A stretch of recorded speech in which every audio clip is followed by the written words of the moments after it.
Shalom Bapak Ibu semua, selamat sore. Shalom. Sudah siap untuk mendengarkan firman Tuhan? Ya. Oke. Thank you ya buat 1.500 jiwa yang berhadir di tempat ini. Mari kita tepuk tangan buat Tuhan Yesus.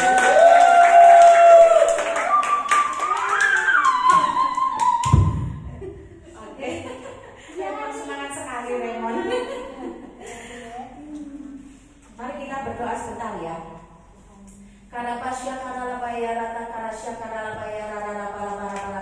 Tuhan, kami berdoa pada sore hari ini Tuhan, sebelum kami mendengarkan firman-Mu Tuhan, persiapkan tanah hati kami Tuhan, bajak tanah hati kami Tuhan, supaya kami mampu menyerap, supaya kami menjadi tanah hati yang subur untuk menerima firman-Mu, sehingga benih yang ajaib ini Tuhan akan tertanam, akan bertumbuh dan berbuah lebat dan berdampak Tuhan bagi pelayanan kami, bagi keluarga kami Tuhan, bagi gereja kami Tuhan. Tuhan, kami berdoa setiap gangguan kami mau tolak, setiap benteng-benteng kuasa gelap akan diruntuhkan ketika firman ditaburkan, setiap siasat si jahat dipatahkan, setiap kubu keangkuhan manusia yang tegar tengkuk dirobohkan, dan semua penghalang pengenalan yang benar akan Allah dihancurkan oleh kuasa darah Yesus. Kami mau sepakat, kami mau taklukkan segala pikiran kami kepada Kristus, dan segala kuasa jahat tidak ada yang bisa menyentuh dan mengganggu acara ibadah sore ini. Di dalam nama Tuhan Yesus, kuasa Tuhan Yesus, kuasa darah Yesus bekerja demi nama Yesus. Haleluya, puji Tuhan, amin. Oke. Sore hari ini kita akan belajar tentang ketaatan ya, tentang ketaatan, kesetiaan ya. Mari kita buka di dalam Yohanes 2. Kita baca ya Yohanes 2. Perikopnya perkawinan di Kana. Mari kita baca bergantian. Saya pertama ya. Pada hari ketiga ada perkawinan di Kana yang di Galilea, dan Ibu Yesus ada di situ. Yesus dan murid-muridnya diundang ke perkawinan itu. Ketika mereka kekurangan anggur, Ibu Yesus berkata kepadanya, mereka kehabisan anggur. Maka Yesus kepadanya, mau apakah engkau daripada aku itu? Saatku belum tiba. Tetapi Ibu Yesus berkata kepada pelayan-pelayan, apa yang dikatakan kepadamu, buatlah itu. Di situ ada nama pelayan-pelayan untuk pembasuhan mulut, ada orang Yahudi, masing-masing isinya 2-3 piring. Yesus berkata kepada pelayan-pelayan itu, isilah tempayan-tempayan itu penuh dengan air, dan mereka pun mengisinya sampai penuh. Lalu kata Yesus pada pelayan-pelayan, sekarang berdoa dan bawalah pada pemimpin pesta. Lalu mereka pun membawanya. Setelah pemimpin pesta itu mengecap air yang telah menjadi anggur itu, dan ia tidak tahu dari mana datangnya, tetapi pelayan-pelayan yang mencedok air itu mengetahuinya. Ia memanggil mempelai laki-laki. Dengan kata kepadanya, setiap orang menjadikan anggur yang baik dahulu, dan sudah orang minum, barulah yang kurang baik. Akan tetapi engkau menyimpan anggur yang baik sampai sekarang. Hal itu dibuat Yesus di Kana yang di Galilea sebagai yang pertama dari tanda-tandanya, dan dengan itu ia telah menyatakan kemuliaannya, dan murid-muridnya percaya kepadanya. Oke, kita udah ngerti ya poin dari perkawinan, cerita perkawinan di Kana ini adalah satu, Yesus itu taat pada bapaknya ya.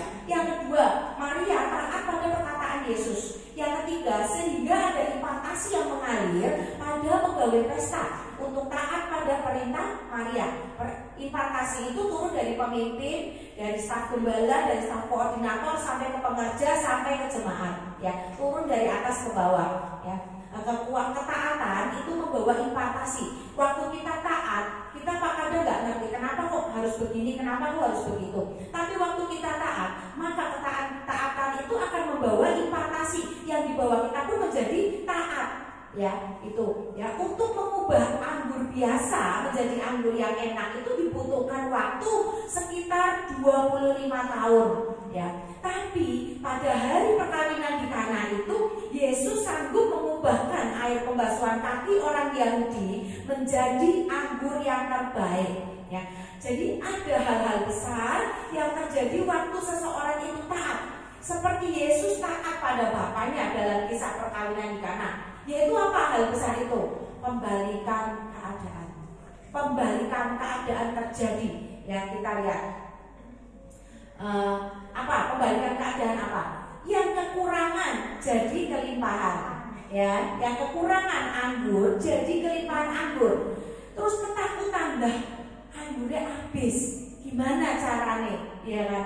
Tapi waktu di situ ada ketaatan, yang terjadi adalah ketakutan, ya, jadi kemuliaan, ya kan? Malah anggur yang rasanya biasa, malah yang terakhir keluar itu kemuliaan, anggur yang terenak, ya kan? Yang seperti anggur yang sudah diendapkan 25 tahun, ya kan? Terus apalagi pembalikan keadaan, yaitu berkat biasa, yaitu air menjadi berkat yang mahal, yang luar biasa, ya. Air menjadi anggur, anggur kan lambang kelimpahan, ya. Jadi kita kadang nggak sadar apa sih yang terjadi waktu kita itu taat. Kadang kita nggak ngerti, kadang kita itu ngomel. Tapi di balik ketaatan, di balik kita nurut, ada hal-hal besar yang Tuhan kerjakan. Ada bagian kita taat, ada bagian Tuhan membalikan keadaan, membuat semua yang kekurangan menjadi kelimpahan, ya. Seperti Bapa memberikan kuasa, yaitu respon yang cepat. Waktu Maria berkata kepada Yesus, dan Yesus ketika waktu sudah tiba, Yesus minta berdoa kepada Bapaknya, maka respon Bapa itu cepat. Bapa Tuhan itu selalu melihat orang-orang yang taat. Beda, orang-orang yang setia, orang-orang yang taat itu berbeda dengan orang-orang pada umumnya. Oleh karena itu, yang seperti di kejadian ini, perkawinan di Kana, Yesus, Bapa memberikan kuasa, respon cepat kepada Yesus untuk pertama kalinya di perkawinan di Kana. Ini untuk mengubah air basuhan kaki menjadi anggur terbaik, ya. Kita pun sama, ya kan? Kita pun sama, ya. Waktu kita taat kepada gembala sidang dalam struktur gereja, maka Bapa, waktu kita berdoa, doa kita akan cepat dijawab Tuhan, ya. Itu, ya, sama. Yang terjadi sama. Kadang kita tuh nggak menyadari, tapi waktu kita lihat one by one, waktu kita merenungi apa sih yang menjadi pergumulan kita, kita buat list apa aja yang menjadi pergumulan kita. Kita buktikan waktu kita taat, ada saatnya jawaban pergumulan kita tuh Tuhan jawab, ya, jawab satu, tiba-tiba semua udah selesai. Nah, itu ya, respon yang cepat waktu kita taat. Tuhan melihat hati orang yang benar, yang merespon, ya, yang merespon gembala suruhnya apa, dia lakukan enggak? Ya, waktu dilakukan, itu adalah sebuah tanda bahwa kita itu benar-benar taat sama Tuhan, yang dimana manifestasinya lewat manusia. Gembala yang kelihatan, taat enggak? Waktu disuruh A, disuruh B, disuruh C, taat enggak? Nah, tapi waktu kita taat, berarti kita juga orang bisa lihat sama gembalanya aja taat, berarti sama Tuhannya lebih takut sama Tuhan, lebih taat, lebih takut. Tapi kalau sama yang kelihatan aja nggak taat, ya, gimana mau dikatakan cinta Tuhan, takut akan Tuhan, ya kan? Nah, kita bisa deklarasikan, ya, respon ini, ya. Deklarasikan aja, waktu saya taat, Yesus pasti cepat merespon doa kita dan menjawab doa kita. Katakan amin. Oke. Waktu Yesus taat, angin di danau pun taat pada Yesus, ya kan? Waktu Yesus taat kepada Bapaknya di dalam mujizat yang pertama kali di Kana, yang selanjutnya next cerita next itu, bahkan sampai angin dan danau itu juga taat sama Yesus. Kita buka di Matius 8 ayat 27. Matius 8 ayat 27. Saya bacain, ya. Dan heranlah orang-orang itu, katanya, orang apakah dia ini sehingga angin dan danau pun taat kepadanya. Nah, itu loh, luar biasa, ya. Itu adalah satu hal yang tersembunyi. Waktu kita taat, Tuhan melihat ketaatan kita, Tuhan melihat loyalitas kita, Tuhan melihat kesetiaan kita. Diiming-imingi apapun kita tidak bergeming. Enggak, Tuhan, enggak, thank you Bu, thank you Pak, aku sudah berjanji aku mau setia di sini. aku mau setia di sini. Nah, waktu kita bilang-bilang seperti itu, Tuhan melihat, coba diuji, akan ada ujian. Ya, waktu diuji lulus, kita tetap nggak bergeming, kita tetap taat, kita tetap setia. Ya, yang terjadi apa? Tuhan mempercayai kita. Oh, kamu orang yang patut dipercaya. Ya, sama kayak kita punya pegawai. Waktu pegawai kita tuh setia, diiming-imingi gaji yang lebih besar, dia nggak mau, ya kan? Diiming-imingi kerjaannya lebih ringan, tetap nggak mau, tetap setia di sini, tetap taat. Walaupun di sini rekoso, lebih penak di sana, tapi dia setia. Bagaimana sikap kita sebagai tuannya? Kan gembira, ya kan, pengen ngasih bonus, pengen ngasih sesuatu yang besar. Nah, itu rencana Tuhannya, ya. Demikian juga Tuhan. Waktu Tuhan melihat kesetiaan kita, ketaatan kita, maka Tuhan akan memberikan kepercayaan kepada kita, yaitu apa? Kuasa dalam doa kita, dalam perkataan kita, dan juga memberikan otoritas kepada kita untuk mengendalikan segala sesuatunya. Oh, berarti kamu layak dipercaya.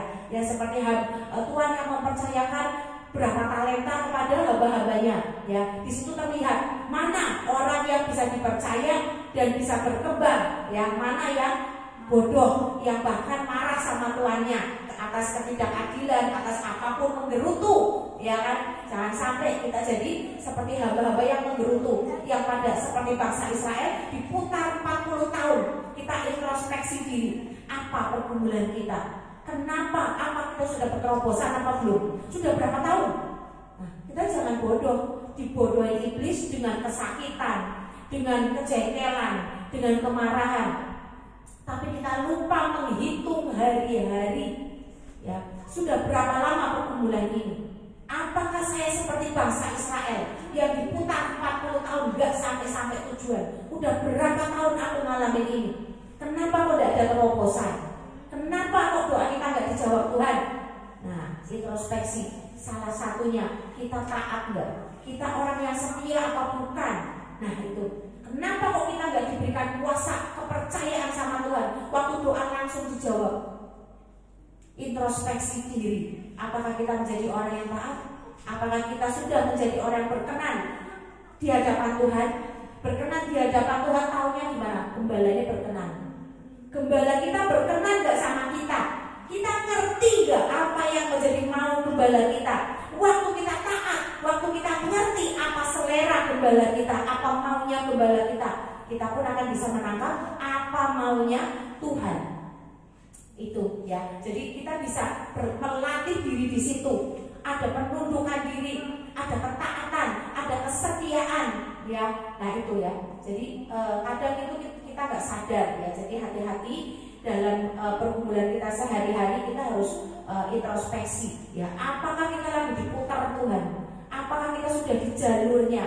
Apakah waktu kita dilewatkan, Tuhan tidak menaruh kita di padang gurun, tapi membawa kita melewati padang gurun. Waktu kita melewati padang gurun ini, apakah Tuhan membuat jalan di padang gurun untuk kita? Apakah sampai kita jatuh tergeletak? Apakah waktu kita lewat di padang gurun, Tuhan membuat mata air bagi kita supaya kita tidak kehausan, supaya kita nggak pingsan? Nah, kita harus introspeksi. Apakah Tuhan membuat itu kepada kita? Apakah kita sudah berkenan di hadapan Tuhan? Ya. Nah, jadi di dalam percakapan antara Yesus dan ibunya, Yesus itu sudah tahu apa yang menjadi kebutuhan yang di dalam pesta itu. Ya, ibu Yesus peka, tapi Yesus itu sudah ngerti. Aku tahu ini akan terjadi. Sampai jawabannya, waktuku belum tiba. Kan berarti dia udah tahu, ya kan? Nah, sama, ya. Jadi kita buka nih di Matius 6 ayat 8. Matius 6 ayat 8 itu bilang, jadi janganlah kamu seperti mereka, karena Bapamu mengetahui apa yang kamu perlukan sebelum kamu minta kepadanya. Ya. Tuhan itu tahu apa yang kita perlukan, tapi kadang kita tuh lupa apa sih yang jadi bagian kita. Pergumulan ngomong sekali aja Tuhan udah ngerti. Tuhan, aku butuh ini, selesai.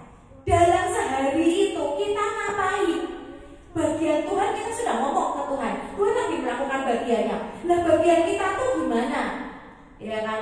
Karena Tuhan sudah ngerti apa yang jadi kebutuhan kita.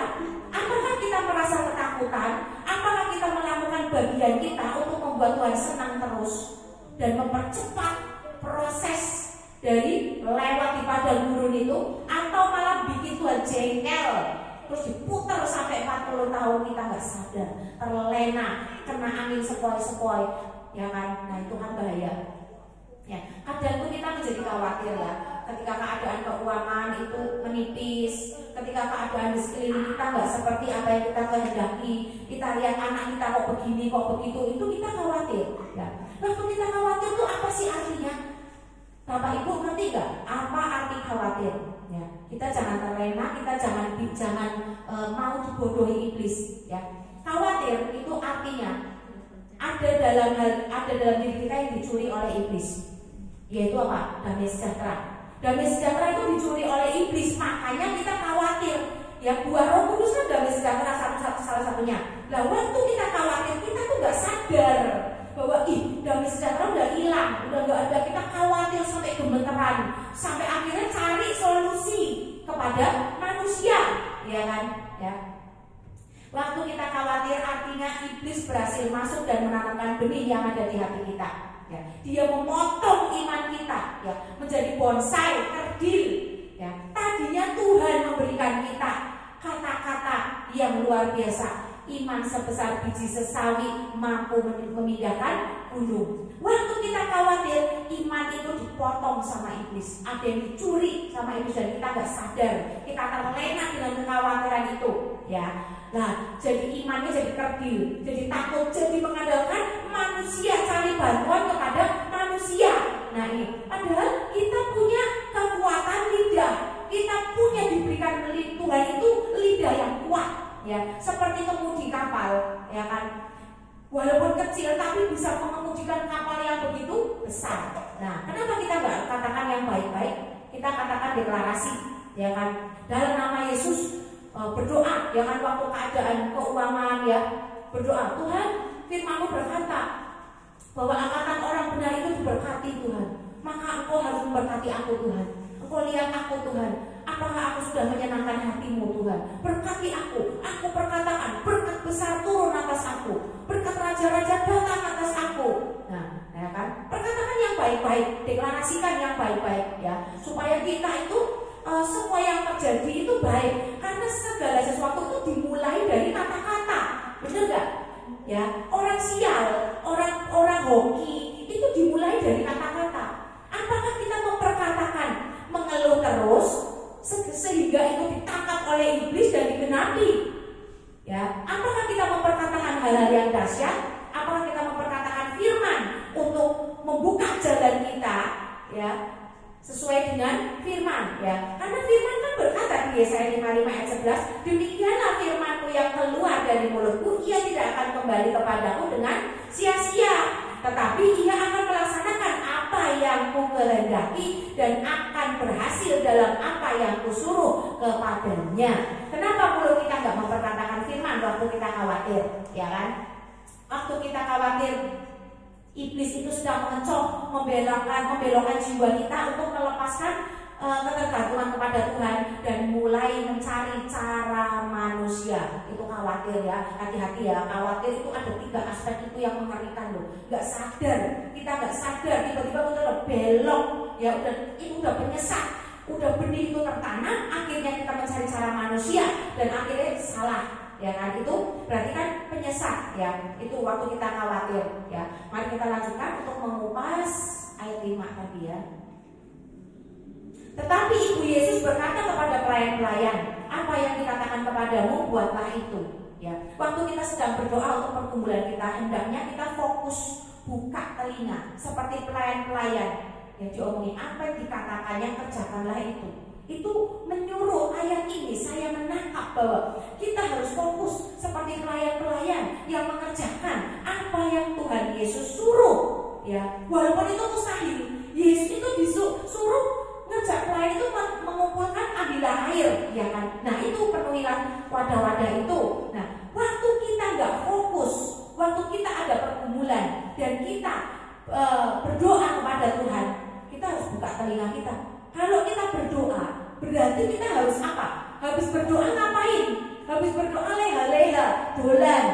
Nah, Yang ada apa? Kita nggak bisa dengar jawaban. Waktu kita berdoa memanjatkan doa, Tuhan pasti akan menjawab. Karena apa yang waktu kita mengetok, Tuhan akan membuka. Waktu kita meminta, Tuhan akan memberi. Dan Tuhan tidak akan memberi ular kepada anaknya yang minta ikan. Ya. Nah terus jadi waktu kita berdoa, kita harus meniru pelayan-pelayan. Kita harus dengar-dengaran apa yang mau Tuhan katakan. Waktu itu Tuhan masih ada, Yesus masih ada, face to face. Nah kalau zaman sekarang, kita harus telinga kita pasang, buka telinga kita lebar-lebar. Apa yang Tuhan bilang ke kita waktu kita berdoa, waktu kita menyembah, baca Alkitab, waktu kita terkonek dengan surga, dengar-dengaran telinga kita. Ya, perhatikan telinga kita. Tuhan ngomong nggak? Ada suara Tuhan nggak? Jangan sampai suara Tuhan lewat kita terlena. Itu tadi suara Tuhan, tapi aku ngantuk banget, aku tak tidur dulu. Nah ini. Nanti bangun tidur pasti lupa. Ya, jadi dengar-dengaran, sadar dan waspada, berjaga-jaga. Ya, apa yang Tuhan mau ngomong sama kita, ya taat aja. Caranya dengar-dengaran suara gembala. Dengar-dengaran suara gembala waktu khotbah di ND, waktu beliau sampaikan pesan di Toms Ngopi, ya, waktu beliau di ibadah Sunday Service, kita lihat siaran ulangnya lewat YouTube. Nah, kita dengar-dengaran apa sih pesan gembala? Dicatat. Nah, itu lakukan, ya. Karena apa? Ketaatan itu membawa kita kepada mukjizat yang besar kalau kita peka dan dengar-dengaran suara gembala, suara Tuhan, wakil dari Tuhan, ya itu. Untuk kita itu bisa terus menangkap, mengerti ya, dan hikmat Tuhan, dan kita segera melakukannya harus sadar, berjaga-jaga dan waspada. Ya, ini suara apa? Mana suara Tuhan yang datang? Tuhan, aku masih menunggu loh Tuhan. Engkau kenapa tidak ngomong? Aku tanya Engkau Tuhan, mari Tuhan berikan kewahyuan, dengar-dengaran suara Tuhan. Ya, bagaimana cara melatih kita untuk indera kita peka, fokus menangkap apa yang Tuhan mau. Belajarlah memperhatikan pemimpinmu, suamimu, gembalamu, pemimpin di kantormu, ya kan? Belajar memperhatikan apa sih yang jadi kesukaan dia, apa sih selera dia. Nah itu, apa yang dia mau. Oh, orangnya tidak tahan sumu, berarti kalau ada dia asal harus nyalahin. Nah itu peka, menyenangkan hati gembala, ya kan? Sama aja menyenangkan hati Tuhan. Waktu kita peka, kita memperlakukan gembala kita, menghormati sebagaimana seharusnya kita menghormati gembala kita. Ada upah. Orang yang memperlakukan nabi sebagai seorang nabi, dia akan mendapatkan upah sebagai nabi. Memperlakukan orang benar sebagaimana seharusnya orang benar, maka akan mendapatkan upah orang benar. Nah, upah aja udah kita dapetin. Apalagi kalau kita ngerti seleranya, ya kan? Apalagi kalau kita lama-lama kita naik ke next level, ngerti selera Tuhan. Tuhan maunya aku gimana sih? Nah ini, kita akan apa? Akan dapat sesuatu yang dahsyat. Dari manusia aja kita dapat sesuatu yang dahsyat. Apalagi waktu kita peka, mengerti akan apa selera Tuhan, taat, belajar taat pada gembala. Jadi kita bisa mengerti apa sih maunya dia, apa yang terkandung dalam isi hatinya. Ya, kita harus tahu waktu kita taat, waktu kita setia, ya kepada misalnya kepada pemimpin. Karena pemimpin itu diem, nggak mau banyak ngomong, ya kan? Tapi waktu kita taat, kita bisa berdoa. Amsal bilang, dalamnya lautan tidak ada yang tahu, tapi orang bijaksana tahu menimba isi hati. Nah, waktu kita peka, belajar taat, belajar setia, kita akan tahu kembali kita tuh lagi berasa apa, dia apa yang mau disampaikan. Kita berdoa sama Tuhan, minta Tuhan berikan kewahyuan, gembala maunya apa Tuhan. Saya di sini melayani dia lagi datang. Nah ini cara kita melatih kepekaan ya, dengan taat dan setia. Lewat apa? Lewat gembala yang paling gampang ya. Waktu Pastor Thomas datang, kita lihat-lihat, kita dengar-dengaran apa yang menjadi pesan dia, gerak-geriknya, dari gelagaknya dia tuh mau apa. Nah ini belajar peka. Waktu kita peka, waktu kita bisa menangkap itu, kita akan bisa menangkap apa yang Tuhan mau. Ya, kelihatannya sepele, tapi itu satu hal latihan yang kadang itu kita nggak nyangka, tapi dampaknya itu kita akan bisa lebih peka dengaran suara Tuhan. ya, waktu kita taat dan setia. Ya, waktu engkau tahu dan bisa menangkap apa yang menyukakan hati pemimpinmu, suamimu, gembalamu, rekan bisnismu, di situ kau sedang menangkap apa yang Tuhan mau, belajar menangkap apa yang Tuhan mau. Kelihatannya nggak masuk akal, kelihatannya kok gitu sih, kayak meraja, membuat manusia jadi raja, ya. Tapi balik lagi, kita bilang sama Tuhan, saya adalah hamba Tuhan. Saya di sini adalah seorang hamba, di mana saya mau belajar menyenangkan hati Tuhan saya, pemimpin saya, ya kan? Nah itu penting loh. Penundukan diri itu penting. Waktu kita bisa menundukkan diri, taat dan setia, maka firman itu hadiahnya. Firman berkata hadiah orang yang setia yang taat itu luar biasa loh. Ya, secara kita praktek sekarang aja kita sudah tahu nabi-nabinya Tuhan itu orang yang taat, yang setia, yang disiplin. Hadiahnya apa? Upahnya.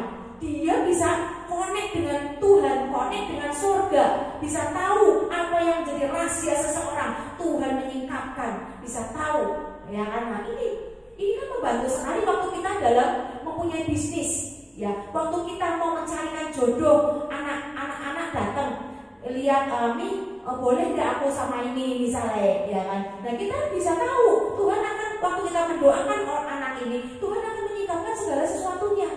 Nah kalau kita nggak ngerti apa-apa, kan rugi sendiri, akhirnya apa? Salah pilih, ya kan? Nah itu, makanya kita harus melatih diri untuk kita itu menjadi taat dan setia sehingga kita itu diberikan kepercayaan oleh Tuhan, ya, sehingga segala sesuatu yang kita lakukan day by day dari pergumulan satu ke pergumulan lain itu gak salah langkah, ya. Ini untuk menghindari kerugian yang lebih besar, kita harus belajar taat dan setia karena upahnya itu luar biasa. Yang tidak biasa upahnya kepercayaan Tuhan, otoritas dan kuasa untuk mengendalikan segala sesuatu yang ada di bumi ini.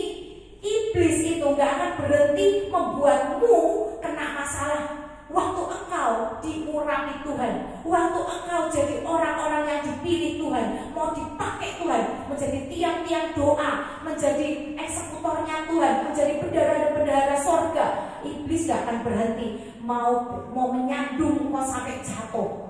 Ya, jadi kalau kita banyak masalah, berarti kita sedang dilatih Tuhan melalui masalah-masalah itu untuk jadi pemenang. Gunakan otoritas kita, gunakan kuasa kita, gunakan mulut kita untuk mengendalikan segala sesuatu. Perkatakan yang baik, ya, supaya yang baik itu datang kepada kita, supaya kita seperti menjadi magnet positif yang menarik segala sesuatu yang positif datang kepada kita, ya, gitu ya. Jadi orang yang dekat dengan Tuhan itu punya hubungan yang jelas dengan Tuhan, ya, dan dia pasti menjadi pribadi yang unggul, ya. Nah itu mesti orang yang dekat dengan Tuhan itu mesti beda. Dia pasti jadi orang yang berkepribadian unggul. Apa sih kepribadian unggul itu? Dia adalah orang di atas rata-rata yang punya kuasa dalam doa dan perkataannya dan punya otoritas dari Tuhan. Jadi ada pembelaan Tuhan. Ya, kita nggak usah repot-repot ngurus apa belok sana, harus gini, harus gitu, harus gini, harus gitu untuk membuat strategi supaya tujuan kita tercapai. Nggak usah. Kita cukup berhubungan dengan benar dengan Tuhan, berkenan di hadapan Tuhan, maka pembelaan Tuhan itu akan turun. Ya. Apa yang terjadi jika otoritas di atasmu itu melenceng? Ya. Sebagai manusia, gembala juga manusia. Sebagai manusia, ya, dia juga manusia kan. Gembala bisa jatuh dalam dosa, ya kan. Apa yang harus kita lakukan waktu gembala kita melenceng? Ya. Bawa dalam doa. Satu, yang kedua, minta Tuhan menegur dengan cara Tuhan. Kita jangan menghakimi, jangan ngelabrak, jangan ngomong-ngomong pada dia langsung, tapi berhikmat, ya. Bawa dalam doa, minta Tuhan menegur dengan caranya. Minta Tuhan juga menyelamatkan jiwa kita dengan cara Tuhan. Selamatkan aku Tuhan, aku kok merasa pemimpinku kok melenceng. Selamatkan aku Tuhan dengan caramu. Aku juga berdoa untuk pemimpinku, ya, misalnya gembala, ya, gembala komsel bisa, ya kan. Nah, ketua-ketua komsel itu kok kayaknya melenceng. Tuhan, Aku mendoakan dia Tuhan, buat jalannya lurus kembali, ya. Biar penghakiman Tuhan itu, biar Tuhan yang menghakimi, ya. Kita nggak boleh menghakimi. Penghakiman itu milik Tuhan, urusan Tuhan. Gembala melenceng urusan Tuhan. Yang penting kita taat. Yang penting kita taat. Kan banyak orang ngomong, kamu kok mau toh? Orangnya begini. Kok kamu mau nurut? Ya kan? Nah, kalau saya bilang, kalau dia melenceng ya dia urusan dia sama Tuhan. Bagian saya mendoakan dengan apa? Sungguh-sungguh seperti Elia berdoa, sungguh-sungguh sampai hujan itu datang, sampai yang kita doakan itu menjadi nyata, beneran terjadi. Udah lurus lagi. Nah itu tugas kita tuh berdoa sungguh-sungguh dengan otoritas yang Tuhan percayakan kepada kita, dengan cara Tuhan, dengan kuasa yang Tuhan berikan di mulut kita doakan. Nah itulah ketaatan, itulah kesetiaan, tidak menghakimi, ya. Kenapa Elia itu bisa dipakai Tuhan dengan dahsyat? Ya, karena Elia itu dikuasai Roh Tuhan. Ya, satu, dia dikuasai Roh Tuhan. Karena apa Tuhan bisa berkuasa? Karena dia taat dan setia. Tuhan percaya bahwa dia mau untuk tinggal di dalam tubuh kita, baik kita menjadi tempat tinggalnya Tuhan, ya. Sehingga Elia itu bisa berani menyembelih 450 orang Nabi Baal. Dia bisa naik ke gunung Karmel, ya, ke gunung Karmel. Dia panggil itu Ahab dan semua nabi-nabi Baal ditantang sama Elia. Kamu mau nyembah Tuhanmu yang hidup, apa nyembah Baal-Baalmu yang gak bisa ngapa-ngapain? Yuk tanding. Nah, Elia sampai berani seperti itu. Karena apa? Dia taat sama Tuhan. Jadi Tuhan percaya Elia untuk memakai Elia menyelamatkan bangsa Israel lepas dari penyembahan-penyembahan berhala yang Ahab lakukan. Sampai Elia itu berani ngambil waktu mendirikan mezbah untuk membuktikan Tuhan itu hidup. Dia ambil 12 batu. 12 batu itu adalah simbol profetik Elia untuk melepaskan bangsa Israel dari kekuasaan Ahab dan Isabel, penyembahan berhalanya mereka. Ya, kenapa 12 batu itu bisa membuat orang-orang bangsa Israel membunuh Elia? Kenapa? Bisa loh, Elia bisa dibunuh. Waktu dia ambil 12 batu, itu mengingatkan bangsa Israel akan perpecahan yang dia alami. Padahal dia sudah mendapatkan janji Tuhan, janji dan penyelamatan yang Tuhan janjikan kepada bangsa Israel. Tapi mereka belok-belok sampai akhirnya 12 suku itu pecah, ya kan? Nah, Elia berani loh, dia ambil tuh 12 batu. Ya, waktu Elia menang, bangsa Israel pulih nggak? Pulih, dilepaskan dari nabi-nabi Baal. Nah itu Tuhan pakai Elia dengan dahsyat karena Elia taat, setia, bisa dipercaya dan berani mau bersaksi. Ya, Tuhan pakai Elia dengan dahsyat. Ya, waktu kita taat, setia, Gembala kita juga akan berikan kita kepercayaan naik ke next level. Ya, itu ya luar biasa hadiahnya. Elia itu percaya, ya, dipercaya Tuhan sampai berani mendemonstrasikan, ya, dipercaya Tuhan sampai didemonstrasikan. Kalau gagal dibunuh gak tuh sama seluruh, ya kan, orang Israel, dibunuh pasti, ya kan. Nah itu, jadi ada kuasa di dalam doa Elia, ya. Elia karena Elia memiliki ketaatan dan kesetiaan sehingga mendatangkan mukjizat yang besar. Visi misi gembala kita tuh sama gak sih dengan visi dan misinya Tuhan? Ya sama ya, benar ya. Jadi kita ngerti bahwa visi misi gembala kita itu sama dengan visi misi Tuhan. Karena wakil Tuhan di dunia ini adalah gembala kita dalam gereja. Ya, kita ibaratin sebuah pesawat supaya kita lebih gampang belajar ketaatan, supaya kita lebih gamblang, supaya kita lebih mudeng. Yuk kita bayangin, gereja adalah sebuah pesawat. Ya, gembala kita adalah pilot dari IFLC Air, ya. Gembala kita Pastor Thomas Chandra adalah pilot dari IFLC Air, ya. Dan staf gembala adalah co-pilotnya, ya kan. Jemaatnya siapa? Penumpang dari IFLC Air, ya kan. Nah, bayangin ya, pilot itu membuat keputusan Ya, dia yang mengendalikan pesawat. Dia membuat keputusan. Waktu semua penumpang itu, waktu kopilotnya ikut mau nyetir, aku tak ikut nyetir. Ini setir dipegang sama pilot. Kopilotnya, staf gembala ikut-ikutan mau nyetir dan pesawat itu, mengendalikan pesawat itu. Yang terjadi apa? Bisa jatuh pesawatnya, ya kan? Pesawat itu kan bisa jatuh, ya kan? Walaupun cuma megang setire, gerak-gerakin tombol, ya. Yang terjadi apa? Ngeri nggak? Bisa jatuh kan pesawat itu? Sama, gereja bisa hancur kalau tidak ada ketaatan yang dilakukan oleh staf gembala dan staf koordinator. Maka gereja bisa hancur, ya. Jadi kita ini yang jadi jemaat, yang jadi staf gembala, yang jadi staf koordinator itu nggak boleh sembarangan. Karena dampaknya apa? Mencelakai jemaat. Waktu semua yang menjadi pengurus, pramugari dan sebagainya, ya, itu ikut cawe-cawe mengemudikan pesawat, yang ada kekacauan. Yang terjadi apa? Kekacauan. Maka gereja ini bisa hancur karena kecerobohan staf gembala, kopilotnya, ya, pramugarinya, ya. Jemaat jadi apa? Gonjang ganjing, sing di atas 1000 dewe, jemaatnya apa? Bingung, ya kan, jadi gak damai sejahtera. Ya, kita, siapapun kita, usahakan untuk kita tuh jangan membuat huru-hara. Jangan jadi pembuat huru-hara di dalam gereja kita. Ya, oke. Terus jangan sungkan, ya, sebagai jemaat itu apa sih yang harus dilakukan untuk membuat IFLC Air ini selamat mendarat sampai di tujuan. Kemana? Ke surga. Semua selamat, ya kan? Semua itu rapture. Apa yang dilakukan? Ya, jangan jadi pembuat huru-hara, jadi jemaat, ya. Terus jangan sungkan untuk minta dilayani, minta dukungan doa, minta didoakan, ya.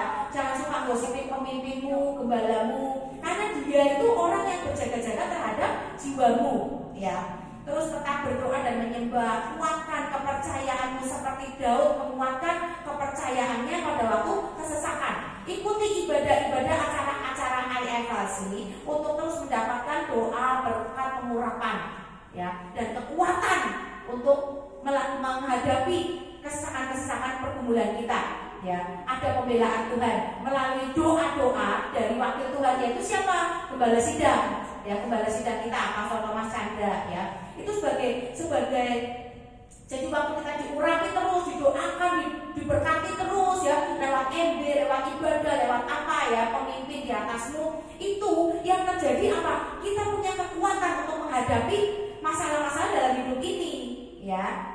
Jadi sebagai kita staf gembala, sebagai staf gembala, pengurus-pengurus di dalam gereja itu kita harus tunduk pada pilot, ya, nggak boleh membuat keputusan sendiri, ya, termasuk kopilotnya, staf gembala itu nggak boleh ambil keputusan sendiri, ya, apalagi jemaat ikut-ikut ngambil keputusan, kan nggak bisa, yang ada nanti kekacauan, pesawatnya bisa jatuh, ya. Kita harus tunduk pada pilot, apa yang pilot katakan, ya udah dilakukan, apa yang gembala kita katakan, kita lakukan. Makanya harus dengar-dengaran supaya selamat sampai di tujuan, ya kan. Ada pesan Tuhan melalui gembala.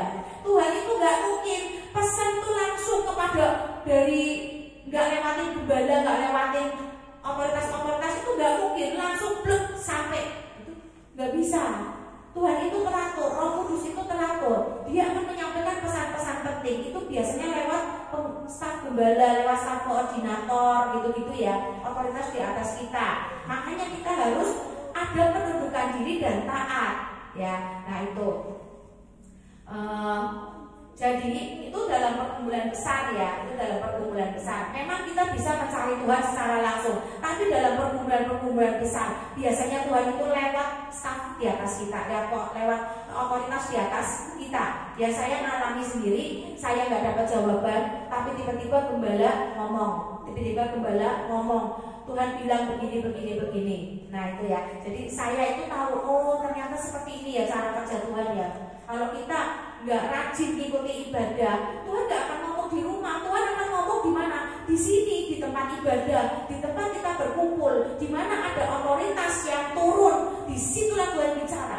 Seperti saat ini, misalnya ada yang dapat pesan Tuhan, lagi dengar saya khotbah, itu juga suara Tuhan. bisa aja itu adalah solusi yang Tuhan berikan melalui apa? Perintah, suruh taat, suruh tunduk, suruh setia, gitu-gitu ya.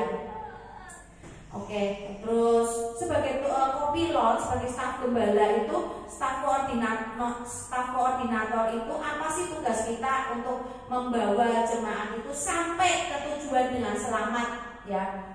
Jadi tugas kopilot atau staf koordinator, staf gembala itu adalah membantu pilotnya, ya, tanpa bisa mengambil keputusan apapun saat terbang bersama.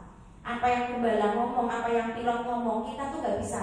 Enggak mau pastor, harus gini, itu kita nggak bisa, ya. Kita harus bisa memahami itu, ya, supaya kita kan setiap kita kan melayani, ya kan, setiap kita kan melayani, kita harus tahu otoritas kita di mana, supaya ada apa? Ada perkenanan Tuhan lewat itu, ya.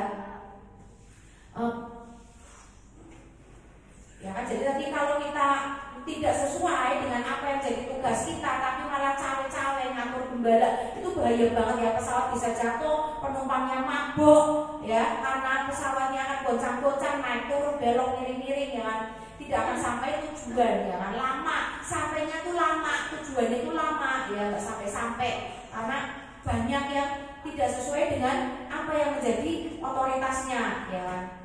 Terus mari sebagai kopilot itu kita jadilah pelayan yang membuat jemaat itu tenang. Waktu jemaat menghadapi badai dan angin topan, ada pengurus-pengurus, staf-staf koordinator yang bisa dimintai doa, yang bisa dimintai pelayanan untuk terus mendoakan di dalam doa syafaat, ya, supaya jemaat itu tenang. Wah, kapalnya itu gak sampai wah mau mabit gimana. Makanya jemaatnya harus aktif juga, minta untuk didoakan, dilayani, ya, dibawa dalam doa syafaat, gitu ya. Terus jangan membuat keributan dengan kata-kata atau statement yang membuat risau jemaat, ya. Dengarkan apa pesan gembala, ya. Terus jalankan apa yang beliau perintahkan dengan tulus dan tidak bersungut-sungut seperti Musa. Bersungut-sungut akhirnya tidak masuk ke tanah perjanjian, cuma lihat doang, nggak bisa menikmati, ya. Bangunlah hubungan yang benar dengan Tuhan sungguh-sungguh. Biasanya nih donatur itu juga kadang itu ngatur-ngatur juga, ya, bener gak?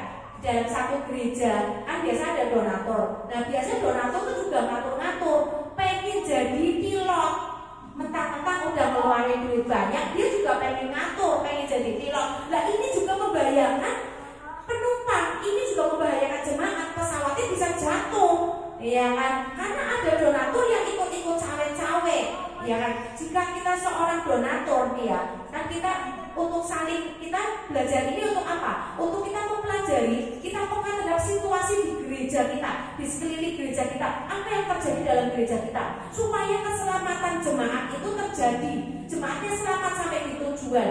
Ya, kalau kita jadi donatur, sebagai seorang donatur itu kita harus gimana? Menghormati dan menghargai gembalamu, sebagaimana seharusnya, bukan malah ingin mendapat privilege. Mentang-mentang udah keluarin duit banyak, dia pengennya ngatur. Ya, ini salah satu yang membahayakan jemaat, ya, karena belum tentu apa yang kita inginkan itu benar, membawa keselamatan pada jemaatnya, itu belum tentu, ya. Jadi karena jangan merasa berjasa,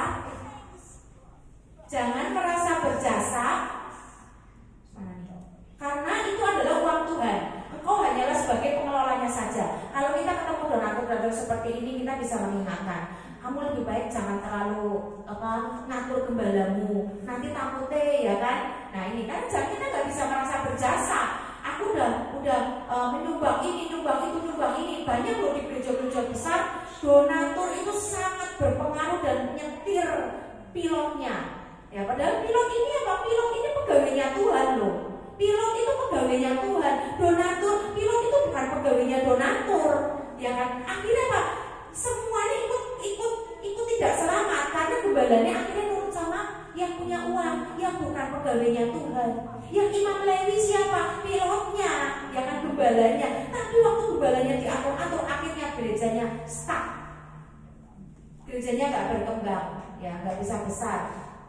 Ya, jadi kita itu orang-orang yang kita diberikan kepercayaan sebagai bendahara sorga itu lebih baik kita itu merendahkan diri, ya. Jadi menjadi donatur yang tanpa syarat, udah ngasih ya udah terserah pilotnya mau gimana, gembalanya mau gimana, ya. Jadi karena itu adalah uang Tuhan, kita sebagai pengelolanya saja, ya.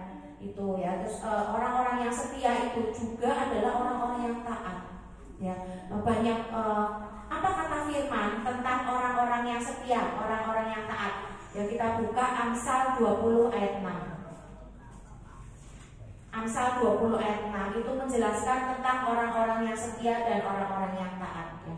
Banyak orang menyebut diri baik hati, tetapi orang yang setia siapakah menemukan? Tuhan sampai ngomong seperti ini. Berarti apa?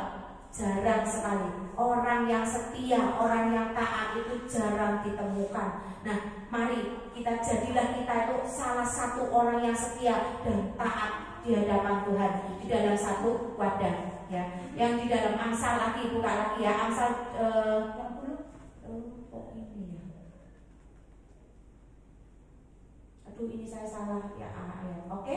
Jadi salah satu ayat di Amsal itu berkata ya, banyak orang menyebut diri baik hati, tetapi orang yang setia siapakah menemukannya? Ya, jadi orang yang setia itu adalah orang-orang yang dicari Tuhan. Seperti Tuhan mencari pendoa-pendoa syafaat, orang yang langka, yang mau berdiri bagi orang lain, itu adalah orang-orang yang dicari Tuhan. Waktu Tuhan mencari orang dan menemukan siapa yang mau, kita berkata, aku Tuhan, aku mau.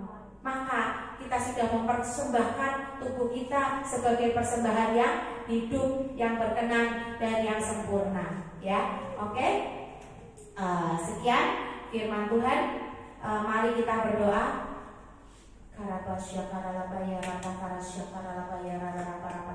Tuhan, jadikan kami orang-orang yang setia, Tuhan. Jadikan kami orang-orang yang tidak menyusahi Engkau, Tuhan, dengan dosa-dosa dan keberontakan kami. Jadikan kami orang-orang yang tidak membebani Engkau dengan ketidaksetiaan kami, Tuhan, dengan tingkah laku perilaku kami yang mendukakan hati-Mu, Tuhan. Jadikan kami orang-orang yang setia, Tuhan. Janganlah kami memberati Engkau dengan ketidaktaatan kami, ya Bapa. Kami jadikanlah kami setia dan taat pada otoritas di atas kami, setia dan taat pada gembala sidang kami, Tuhan, dan juga siap sebagai wakil-Mu di bumi ini, ya Bapa, supaya kami mampu untuk taat, untuk berkenan dan selalu menjadi sempurna di mata Tuhan sebagai jemaat-Mu maupun sebagai staf-staf gembala, sebagai staf-staf koordinator dalam IFLC ini, Tuhan, yang mengambil bagian dalam satu tubuh Kristus dalam IFLC rumah kami, ya Bapa. Perbesar kapasitas hati kami, perbesar kapasitas jiwa kami, Tuhan, supaya kami ini dipercaya Tuhan dengan pengurapan yang besar, dengan hikmat-hikmat yang adalah kunci jawaban dari Tuhan. Kami dipercaya untuk mengendalikan segala sesuatunya sebagai anak-anak Allah ketika kami didapati taat dan setia di dalam rumah kami IFLC. Sebab firman-Mu berkata bahwa Tuhan dekat dengan orang-orang yang duduk di dalam kesetiaan. Maka kami mau menjadi orang-orang yang dekat dengan-Mu, Tuhan, dan dipercaya oleh-Mu ketika kami didapati taat dan setia menyenangkan hati-Mu, Tuhan. Terima kasih, Tuhan. Terima kasih, Bapa. Materaikan ibadah malam hari ini, Bapa, untuk kami menjadi orang-orang yang taat dan setia, yang akan mendatangkan mujizat-mujizat besar dalam hidup kami, Tuhan. Terima kasih Bapa, terima kasih Roh Kudus, terima kasih Yesus. Dimateraikan, haleluya, puji Tuhan. Amin.